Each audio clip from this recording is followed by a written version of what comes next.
Welcome to Pizza Talk. I'm Peter Reinhardt, and today, very excited to be with Nicole Russell, coming to us from her home kitchen in Queens, New York. In fact, tell me exactly. I know you're right on the border between Queens and Brooklyn, right? Yeah, I'm in the Rockaways. Rockaways. Rockaways. Yeah, and look at that. And that's look at that island. I love that big slab you get to work on. So and you've got Last Dragon Pizza. It's a unique concept. It's almost like a different kind of model, a different business model, and it's getting a lot of traction. And somehow that traction got you a trip to Italy, or you got to travel with the pizza guys, the Yodis and the gurus of pizza, and now you're one of them. You know, so tell us a little bit about that. Just tell us your journey. We'll talk for a few minutes, then you can make us one of your signature pizzas. Well, my journey into pizza making was a fluke because basically I was always a good bread maker or just a baker in general, and I was just baking bread and a lot more frequently in 2013 or so. Mm-hmm. And you know, I was affected by Hurricane Sandy, as a lot of people may know, and so I lost a lot of things and lost everything and stuff like that. And then at the same time, my sister, we share a home together. We're second generation homeowners here, and my sister came home with told me she had a cancer diagnosis. Oh boy. So I was, you know, we were living pretty transient lives where, you know, she's in finance, very hardcore, long hours, and I was like in nightlife at the time, or just, you know, just doing a lot of different little things because I was doing freelance. Uh-huh. And I just made a decision to just slow down and spend more time with her to just really see what's going on. And then it was really intense in the house because everything was all over the place. You know, the house was crazy still, even a year after, because this is like a year after, because we're still renovating the whole bottom. So a lot of stuff had to come up. And so we're living on top of each other. Yeah. And then the diagnosis, and then, you know, it got really intense, you know, just very heavy. And so what I started to do for fun was start to make pizza, because one night I ordered pizza and I didn't really like it. And I was like, I think I could do better than this. That's how it got you. When you go, I can do better than this. That's when you know that they've got you. Yeah, because, you know, there's no sense in sitting down and diagnosing, you know, like, you know, just breaking things down and like, oh, look at this cheese, it's terrible. Oh, look at this sauce. Why did they do that? Oh, you know, like that. I said, you know what? I think I could do better. So I just started reading online, you know, stuff about dough, about pizza dough in particular. Then I started watching videos on pizza dough, and then I just started making dough. And then, so I would just make dough for my sister. Like, you know, we would have a TV night, and I'd be like, when you get home, I'm gonna mix a pizza. We're gonna watch TV together. And she's like, you know, it like brought the spirits up. Like we stopped thinking about everything that was going on around us, and just focused on just bonding and having fun and watching TV and binge watching our favorite shows. So I made a pizza and she liked it. And she, you know, my sister, what you'll get to know about my family is that they are very hard critics. Like, they don't let you know that it's good. They're like, it's okay. You know? You got to earn your place. Really? I'll come out like sweating and, how do you like it? They're like, it's okay. You know? Then one day my sister was like, she just sat there and she just calmly said, this is pretty good. I said, really? So that's huge, right? That's a huge compliment. Yeah. Huge from her. To this day. Yeah. To this day, she doesn't compliment me still. Like, to this day, like, I'll make a pizza. She was like, this is good. But I remember last year you made. I'm like, last year, sister? Like, I don't know what I made last year. But anyway. That's kind of like your reality check, is that? Yeah, very much a reality check. They ground you all the time. Yeah, yeah. So your sister, she's still with us then? Oh, my sister didn't. Yeah, thank God. Actually, you want to know something? She's actually getting chemo right now at Lenox Hill right now. So she survived. She's surviving. She's stage 4, and she's on daily chemo. But she recently had an upset, so she has to go get chemo as well. Wow. You know, but it's nothing sad, because if you met her, she's still upbeat. She's still happy. It's just that we have a new kind of normal. I hate that term, new normal, but it is a new normal. Yeah. You know what I mean? Well, so the pizza, at least pizza has brought joy into the house. Exactly. But so how did this, you know, sort of hobby, in a sense, or something you were doing for fun and pleasure, turn into a little side business or a business? Your main business. Okay. Well, basically, the workers were here, and the contractor that we had, he owned a house on the block, so he actually worked on several houses on the block. And so he had people always coming, the workers to come and work. So I got to know them, you know what I mean? And one day, one of the workers was in my house doing something electrical work, I think.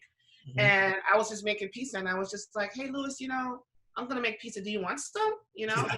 He's like, yeah, sure. So I offered it to him.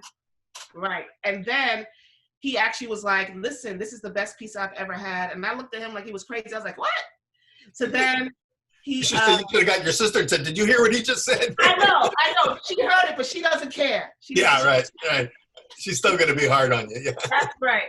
And then he just told a friend and came back. And he's really the one that gave me the notion that, oh, wow, I can sell this. So, yeah.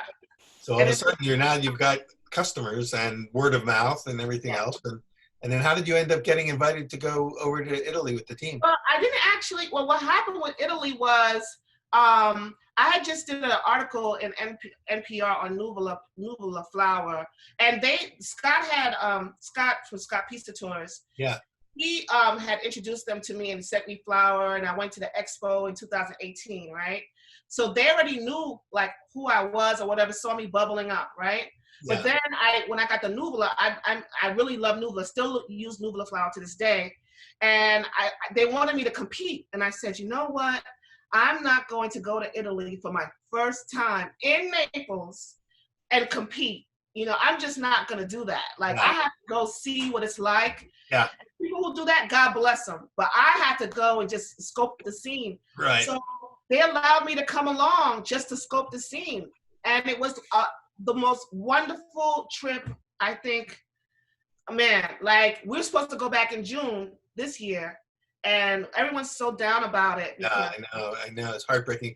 But my God, you got to travel to Italy, to Naples with the pizza gods and hang out with the Italian pizza gods who of course they believe are higher gods than our gods, but Yes, they do. They could care less about American pizza. But you got this relationship with Caputo flour using their what do you call it, Nuvola flour? Is that Nuvola? Yeah, the Nuvola. Yeah, that's really, I would say, the foundation of how I really got Orlando Foods, and I built a stronger relationship is with the Nuvola flour. Yeah. So is this dough that you're going to make today? I still use Nuvola because I've tried different ones, Americana. I mean, there's different ways to make doughs, but I find that the performance at 550 degrees for Nuvola, is just so good. I really work in a home oven as well as a yes. So to bring it to a level where people's expectation of pizza, you know what I mean? Right. Well, before you start to make the pizza, and before we run out of time in this segment, just tell me one more thing, and that is, so how does the business work now? How do people get pizzas from you? So what happens is, I have a website, so I've always been online. It's still word of mouth, and I have days when I come on and I just say I'm making pizza, and people check the website, and if you catch me, you kind of catch me. But for years though, I was consistently like Friday, Saturday, Sunday, maybe Friday, Saturday, Sunday, consistent. I mean, like, there were days and weeks where no one came to see me, but I was always ready, and I think that consistency is what really catapulted me further, because I was always ready. And so usually Friday, Saturday, Sunday, you go online and you just pick a time and you pick up, and then I tell you where to pick it up from. So it's kind of like a catch me if you can pop-up on the internet. And so typically, like, how many pizzas a day when you have a busy day? How many are you? Well, I used to only do 20 pies a day, but now when a real heavy day, I would do like 35, 40 pies a day. That's a lot of pies out of the home oven, right? It's a lot of work. You're pushing hard. Yeah. Yeah, all by myself. Well, let's start making one, and we'll keep talking as we make it, and you can tell us a little bit more about the flour and everything. But let's get a pizza going so we can get it in the oven, and then we'll taste it on the second segment. Okay. So this is just some semola. Okay. And got the dough in here. Oh, you've got one already flattened out and ready to go. Huh?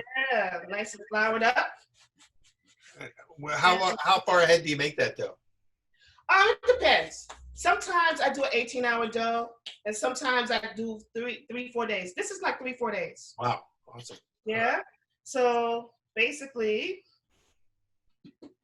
That looks yeah. like Oh, I what, do at a least, refrigeration. I should say I do a refrigeration too.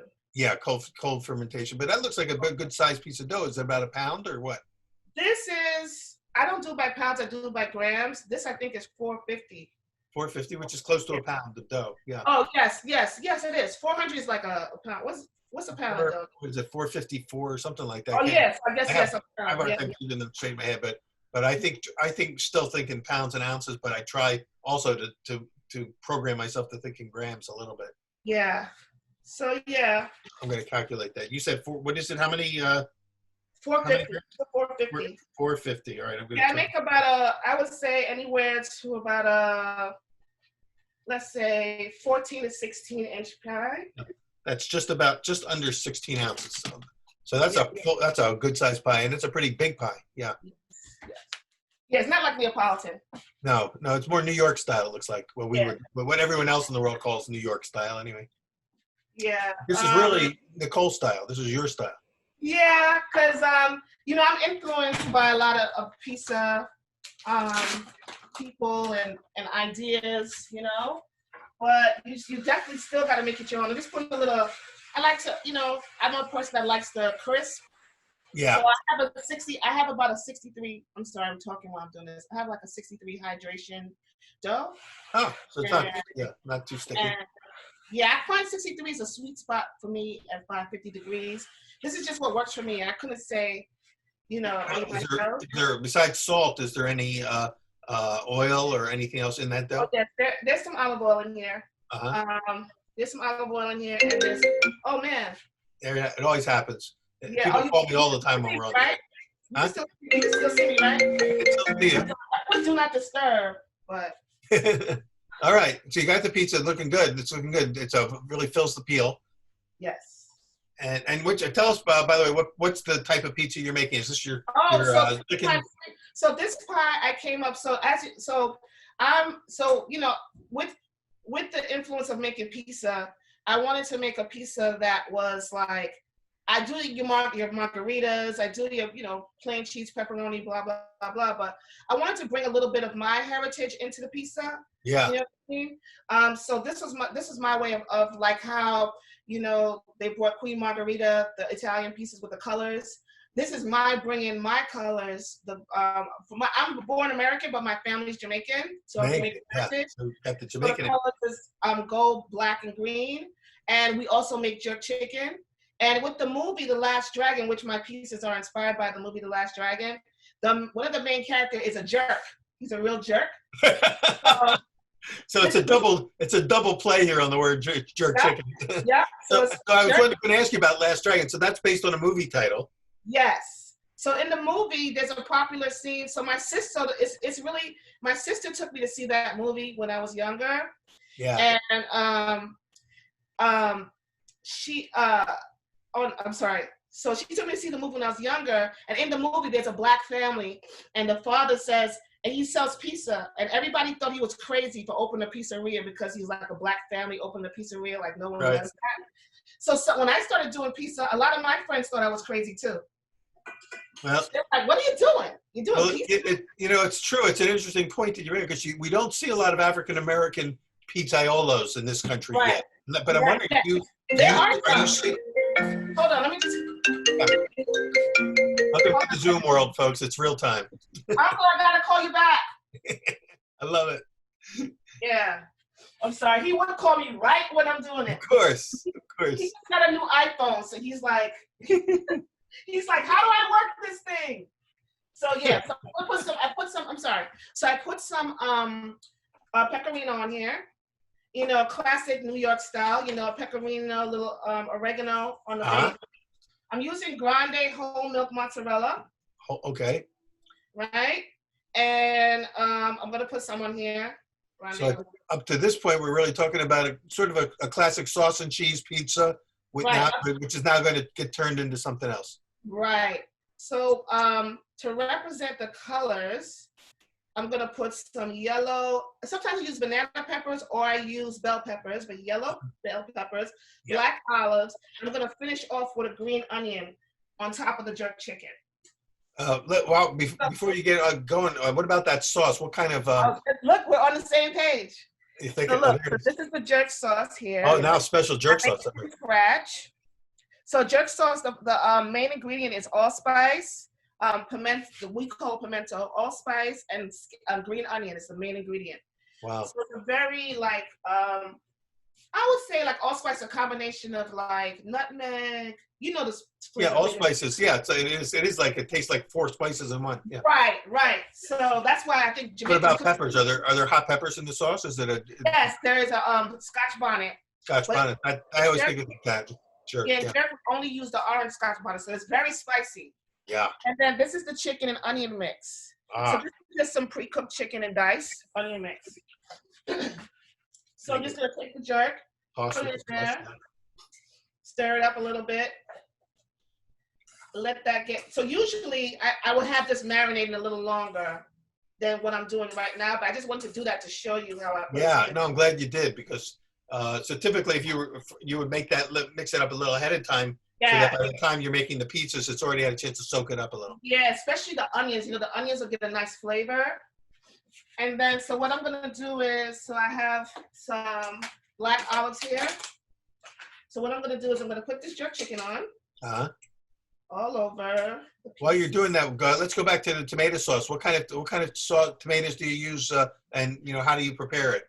Well, I use a whole peel. I really am a lover of chow tomatoes too. I love chow tomatoes. That's right, and you've got a relationship with Orlando Foods, and but it's not only. But I have to say, I make this clear. It's not only because they're so great, and I love those guys.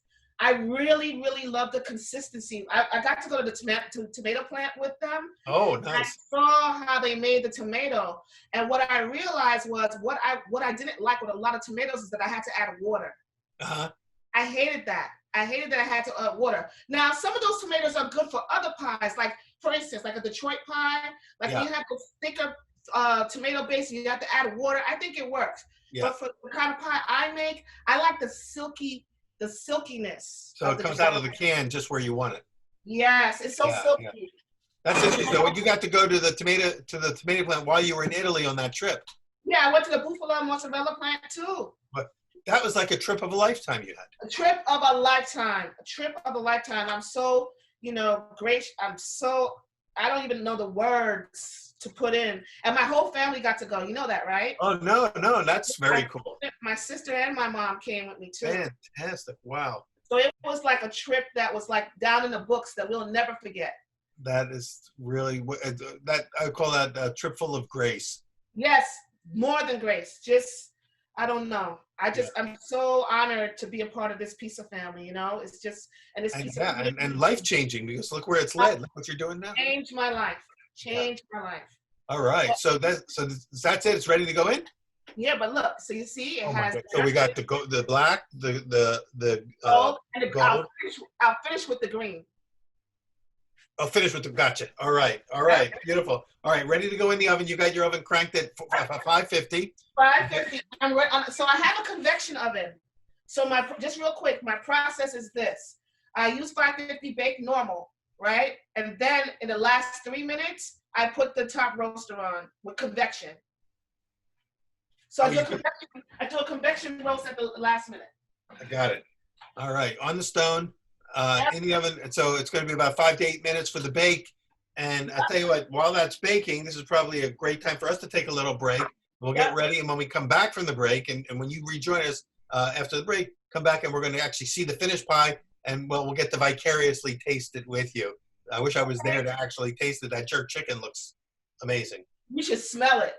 I'm sure. And this is when we come back, you'll tell us about some of your other pizzas. But this is, I know, one of your most popular. Yeah, this is my most popular. Yeah, when people want to see me. This is like when people say, "What's the one pizza I've got to get if I'm going to get Nicole's?" It's going to be the jerk. Yep. I mean, right. Converse, yeah. Beautiful. We'll see you on the other side of the break. All of you, please join us on the next segment of Pizza Talk. We're here with Nicole Russell from Last Dragon Pizza. Now we know why it's called Last Dragon, and we're about to see her signature jerk chicken pizza. Thanks. We're rolling. We're going to keep talking because I want to, you know, as we're as the pizza is almost ready to come out of the oven. Not in like 30 seconds. So while we're waiting, have you ever been tempted to like go next level up, like get a facility, a brick and mortar? You know, I have to kind of admit that I never really wanted a pizzeria. Yeah, right. I know. You kind of stumbled into it. Right. All right. Oh wow. Can you?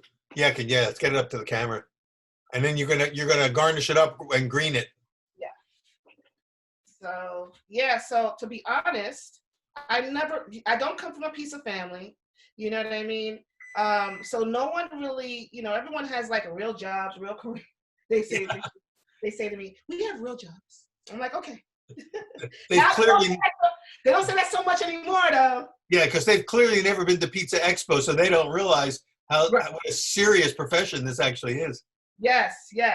So this is how I usually do it. So the Jamaican flag has X's. So those are scallions, or what is? Yeah, there's green onion scallions. Uh-huh. And then I just top it with X's to represent the flag. So we got the gold, we got the green. Yeah. And we beautiful. got and the black. Yeah, and a beautiful.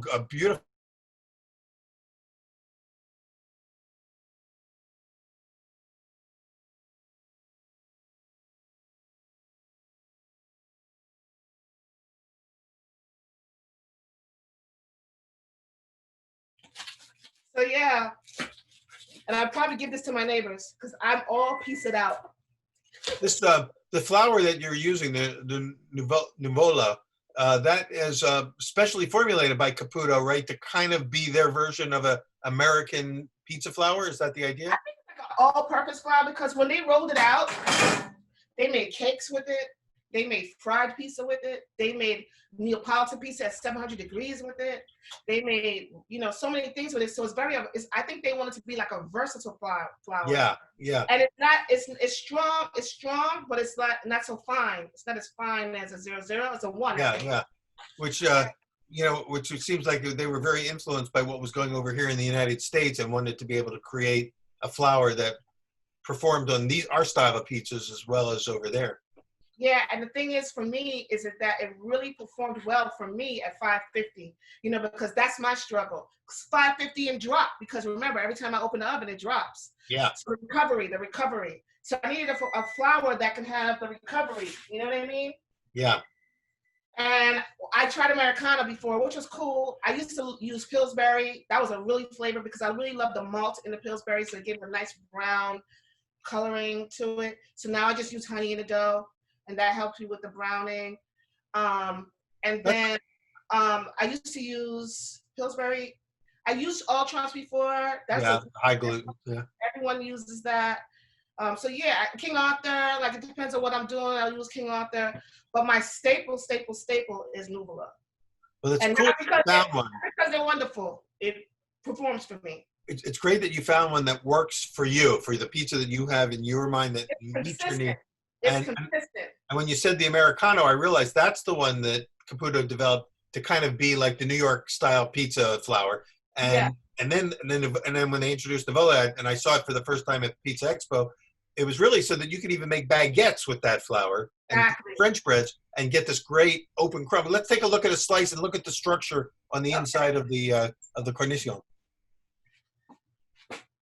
So you got that big air pocket in there, and what's the texture like when you? I know you're not going to take a bite, which is killing me because I just want to eat a whole half of that pie right now. But what is the texture like? You know, when someone bites into it, and the combination of flavors. What are they going to get? A blast of heat, of spicy heat, or what? It's not that spicy because, you know, I don't even want to make it where people will be like, oh my God, it's too hot. But you do taste the spice. The thing about a Scotch bonnet pepper that I like in comparison to like a habanero is that it has a tang to it. Yeah. Heat and a tang. Yeah. So when you get that tang with the onions, you know, I find that the tang and the onions really bring out this great spicy flavor with the tang to it. So what you'll get is on the bite, you'll get like the jerk chicken. And I did it where it's more of like a not so roasted dry, a little moist so you can taste like the moistness. You know, nobody wants a dried up topping pizza. You know what I mean? So yeah.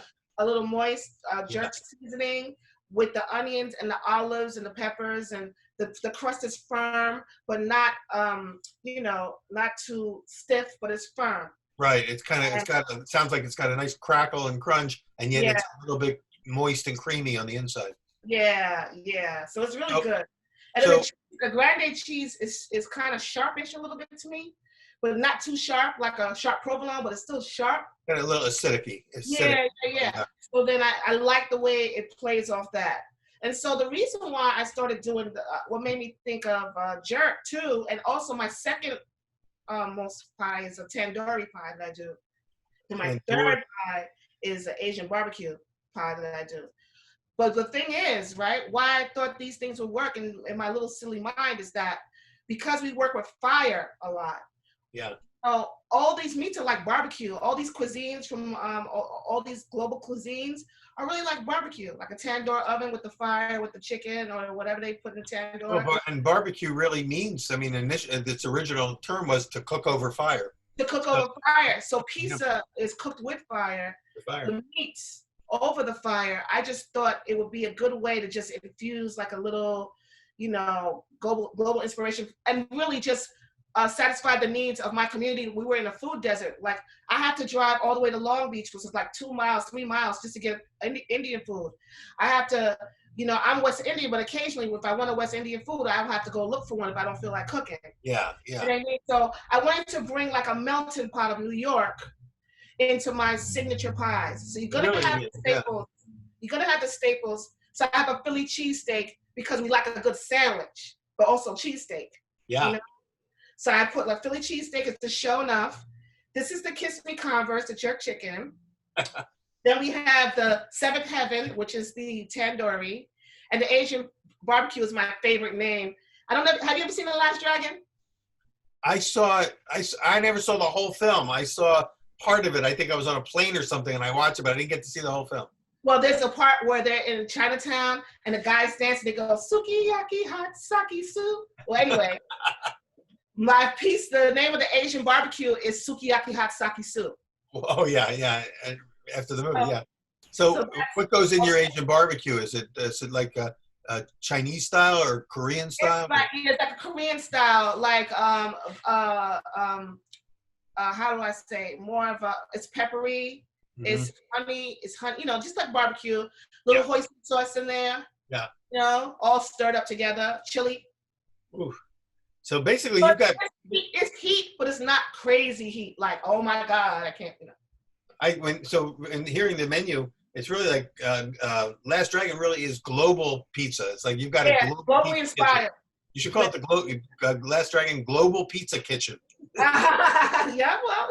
When you're doing global food here, Yeah, I'm interested in a lot of different cuisines, because I can't really choose. And then it's so funny. Like at certain points, all the cuisines kind of mesh. Like down to the bare basics of flatbread. Yeah. Well, pizza is not considered a flatbread, but it's a flatbread. But it's not considered a flatbread. And like what people do all over the world with different flatbreads, and then just pizza, just uniquely being just pizza.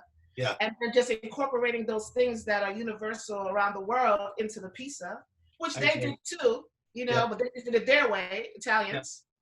Yeah. You know what I mean? So I think the world is really waking up to this notion that pizza doesn't belong to Italy only. It belongs to the world. Dough with something on it that looks like pizza, but may be called by other names, exists all over the planet.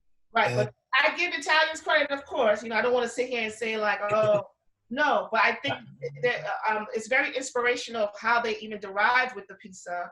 And then that's just a lot how, everybody had to do what they had to do back in the days. You know what I mean? Right. And bread is a major part of doing what you have to do. And they do it well. That's for sure. Yeah. So you mentioned that your family's roots go back to Jamaica and West Indies. Do you ever get to go back to the islands? And do you? Plenty of times. I went there a lot as a child, and I go plenty of times. I haven't been in a while, but yeah, I'm very familiar with Jamaica. But your cooking influences are very strongly steeped in that culture. So did you cook a lot? My mom cooked a diverse menu. Like we didn't have like, let me just say this. So this like true for a lot of Italian families too, right? Sometimes you go to Italian homes, they only eat Italian food, period. They don't eat nothing else, right? Well, Jamaicans can be like that too, only eating Jamaican food, period. So my family, a lot of my family, don't even eat pizza because they're like pizza, because they're Jamaican, right? But my mother wasn't like that. My mother made food from everywhere. Nice. Like we had corned beef and cabbage, like the real one, like the big corned beef, sliced it up, the mustard sauce, the cabbage. Every night it was a variety. My mother was very regimented. Like even though she worked, we had dinner at 6 o'clock. My father was at the table, we ate. But she would always experiment with different dishes from all over, American food, Jamaican food, So I grew up eating everything. That's good. And then my father was a vegan. So vegan before vegan was in fashion. He was a vegan. So I grew up eating like Ezekiel bread, like real sprouted grain breads. And, I grew up eating that kind of stuff because it was always like a mixture in my house. Interesting. It's very eclectic and very much a New York kind of family in the sense that the world all kind of melts together in New York and or the big salad bowl of New York. You're drawing from all those heritages, which is great because now it's showing up. You've got a platform. You've got the pizza as your platform to be able to showcase all these different culinary influences on your life. So, and I'm having fun now. Like, I worked so diligently for not so long, because people have worked longer, but for me, just pizza every single day for like 5 years straight, I would say. This is the first year, last year, was the first year I slowed down.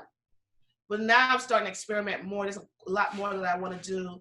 Well, that's what I was going to ask you before we run out of time, because we started to talk about whether or not you would want to go into a restaurant format or a bigger operation. And you said you never really were interested in getting into the pizza business, but where do you see yourself going in the next couple of years? I would say eventually I will have a restaurant down the line, but that's not what I want first. What I want first is twofold, because there's me as a chef and then there's me as my business. So I already sell a frozen pizza product. I ship frozen pizzas nationwide. So I already do that. I sat down and developed a system in 2016. It took me like almost 6 months in my spare time to like break down the zones from all the different states across the country to figure out how I can ship from here without paying a third party. So I did that start in 2016. So I have a really good shipping portion of my business. So I would like to go into manufacturing more so than anything, because I just feel like I could create more jobs. I could create more frozen food opportunities for other people, other businesses, and still have an income for Last Dragon Pizza. So that's first. But for me, I really am still developing my skills, still developing my craft. And I do want to be, a certified pizzaola one day. You know what I mean? Yeah, I hear you. So with the frozen pizzas, do you sell it as a frozen unbaked pie, or do you bake it first and then they rebake? It's part baked. The crust is baked? Are the toppings baked too? Yeah, like if you get the Kiss Me Converse, the toppings are baked, they're cooked already. So I will never send like nothing raw. When I get it it comes to my house, I just take the frozen pizza and pop it in the oven frozen. There you go. Interesting. Wow. Straight out. Yeah. So where are you making those pizzas? Are you making them right there in that oven? Yeah, right here. And I have a freezer and I stack them up. And then I sleep. Right. No, all jokes aside, you're laughing, but I had to slow down. I was doing too much for myself. Not that I was doing too much, but for myself, I was doing too much. You know what I mean? Are you doing enough business to perhaps rent a space in a community kitchen setup where you don't have to, where you can do? I was considering a community. I'm sorry to talk over you. No, it's okay. I was considering a community kitchen, but the thing is, when I went in there's so many regulations. Like some kitchens, you can't have any meats in there. Dough takes days to process, not like a day, whatever. They bill you by the hour. So the cost it would cost me to make a pizza in a kitchen, it's just the overhead is just too high for simple baking or whatever the case may be. Then I was like, I went into these walk-in fridge in the, the kitchens, big kitchens, wonderful kitchens, but I don't want my frozen pizza sitting on the shelf next to somebody else's thing. And I'm not there, I can't see. I just didn't feel comfortable. Right. So you haven't found the right setup that would allow you to expand. Yeah, that's exactly why I would like to do my own. You know what I mean? Exactly. That's exactly why I would like to do. But not as a restaurant maybe, but just as a production kitchen, a commissary. Correct. Mm-hmm. Well, it sounds like things are percolating. They're going really great. Nicole, if people want to reach you, what's the best way for them to either order from you a frozen, or if they're local, a fresh, and or to even converse with you? Are you on Instagram? Are you on? Do you have an email or Yeah, so website? the number one way to reach me is my website, www.lastdragonpizza.com. Last And the social media I stay on the most is Instagram. So follow me there. I'm not a social media person. I'm only on there to do what I got to do. Yeah. But I'm on all of them, Twitter, Facebook, whatever have you. But I'm always on Instagram. So people can reach you directly through either Instagram, or they can go to your website. Yeah, And, my website. and so basically what you want to do, folks, is keep your eye on this girl here, because something's happened. There's something, you came up with something that's uniquely yours. It's bringing you joy. It's wearing you out, but you're creating some really amazing pizzas. And you've done something that a lot of pizza operators would love to have, which is a relationship with a producing company that produces flour and sauces, and they're taking you over to Italy, and you're almost like the ambassador, the goodwill ambassador for that company. Well, I am. I am an ambassador for Women in Pizza. I am. They asked me, and I said, sure. I mean, how could I turn down the people that been so gracious to me? I wouldn't turn them down anyway, but they're so gracious. I can't even put into words. I really can't. I mean, that trip was a trip of a lifetime. Yeah. Honestly. Yeah. I wish I could have been I cried. I don't know if you saw on my Instagram. There's actually, if you search my Instagram during that time, I cried for like 11 minutes. I was sitting behind because I couldn't believe it. Like a lot of people are in my shoes where they're home, they have an idea, they're thinking they want to do something. And then I sat there, and I was in Naples in the tent where they're doing the competition. And in front of me was all my heroes. Pete from Pizza Today, Scott right there, Tony Gimignani, John Arena. And I'm sitting right behind them, and I'm seeing it. And I just had a moment where I looked and I was like, I used to search these people online, and I'm sitting right behind them, and I cried for 11 minutes straight. It must have been almost like an out-of-body experience. You're going, am I really here with these guys, with my heroes? It's pretty cool. And now people are going to say that about you one day. They're going to be going, and hopefully it'll inspire other people to just take a chance on themselves. Exactly. And that's one of the reasons why we wanted to talk with you, because, there are people that are just doing it, and there's other people that are doing it, but also have a deeper reason for doing it, which is to change people's lives. And thank you for doing that, and for being a role model for the next generation. You're just getting started, but people are looking up to you as somebody, that they can emulate and follow. So Nicole Russell, thank you so much for being with us on Pizza Talk. Thank all of you. Peter, you were also one of my idols. I can't believe I'm on your show. Oh, well, thank you. Thank you so much. I used to see you at Expo, and I used to be scared to come to you. And now look, I'm just like, I can't believe I'm doing this. So thank you. I think we got to meet briefly in briefly, like hi. Yeah.